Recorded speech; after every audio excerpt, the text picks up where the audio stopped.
Բայց դուք այսօր նույնպես գտնվում եք ԵՄ դեսպանատան դիմաց, որտեղ ակցիա է իրականացվում պաշտպանություն քաղբանտարկյալ Արեգ Նազմանիկյանի, այսօր տեղյակ եք նրա աղջկա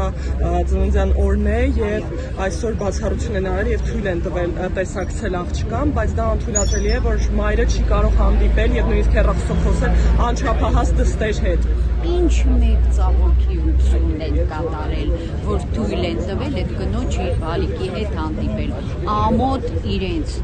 ովքեր որ այս անմարդկային գործողություններն են այս պետության գլխին նստածները կատարում, ամոթ իրենց, իրանք ոչ մայր ունեն, ոչ կին ունեն, ոչ զավակ աղջիկ երեխա ունեն, ոչ հայրենիք ունեն, ոչ էլ եկեղեցի, միայն այդ տեսակ անձիկ իրենց թույլ կտան այդ անմարդկային արարքը ջահել կնոջ մոր հանդեպ, մայրը հերոս է ծնում, այդ նույն մայրը կարող էր նույնպես աղջիկը իր հերոս դառնալ, դուք այդ ինչ եք անում, այդ դուք ում եք դատում եւ ինչի համար, ապա այստեղ նստածները, այստեղ նստածները, ինչքան քրեական եւ քաղաքացիական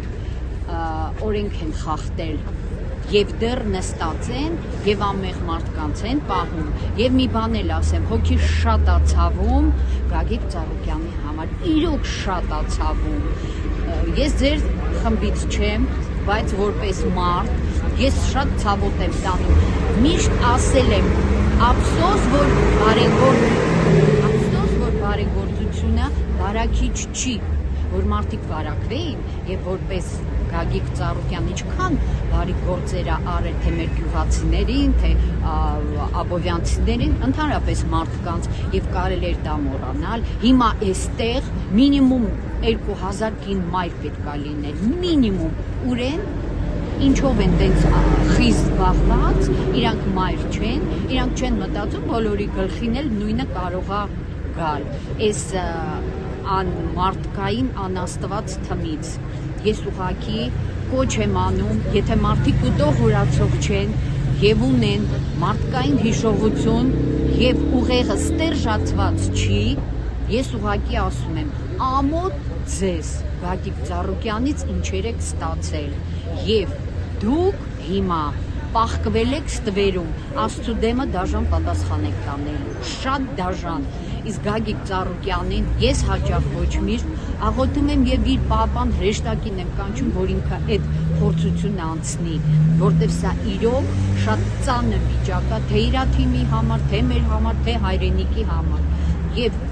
այս ջահել մայրիկին հարգանքս եմ հարուցում, բալիկն էլ թող իմանա իր մայրը հերոս է, այսօրվա օրով իր մայրը այո հերոս է, ինքն էլ հերոսի բալիկ է, իրան էլ համբուրում ենք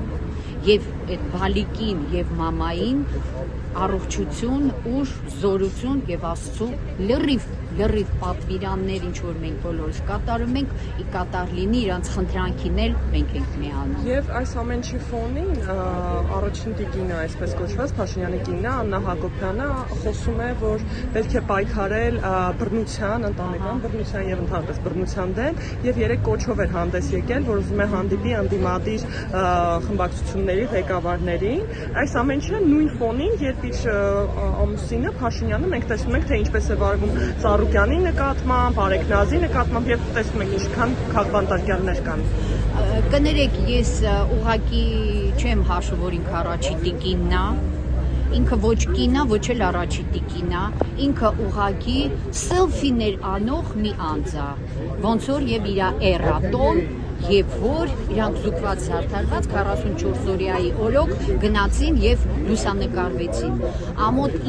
իրանք տարբեր գործողություններ են կատարում, որ իրանք շեղեն ժողովրդին, մենք բոլորը շատ լավ ճանաչում ենք, բոլորս եւ Աննային ենք ճանաչում եւ նույն իր կողակիցին,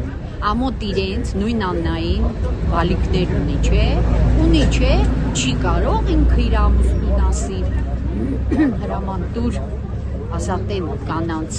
այդ մեր հղի կնոջը երբ որ վրա երթ կատարեցին անցավ, նորմալ է, սա էլ է նորմալ, իրանք բոլորը թուրքի կվադրոբերներ են, բոլորը, ամոթ իրենց, որովհետև այն չարիքը, որ իրանք վերեցի մեր գլխին, իրանք դրա համար ունեն պատասխան եւ անպայման մոտ է իրանց ժամկետ արդեն լրանում է։ Ես վստահ եմ, որ այս ամեն ինչը շուտով կավարտվի, որտեվ Աստված չի կարող այդքան արդեն համբերությունը եւ Աստծո վստահ եմ մեզ արդեն վրա ուշադրություն կդարձնի։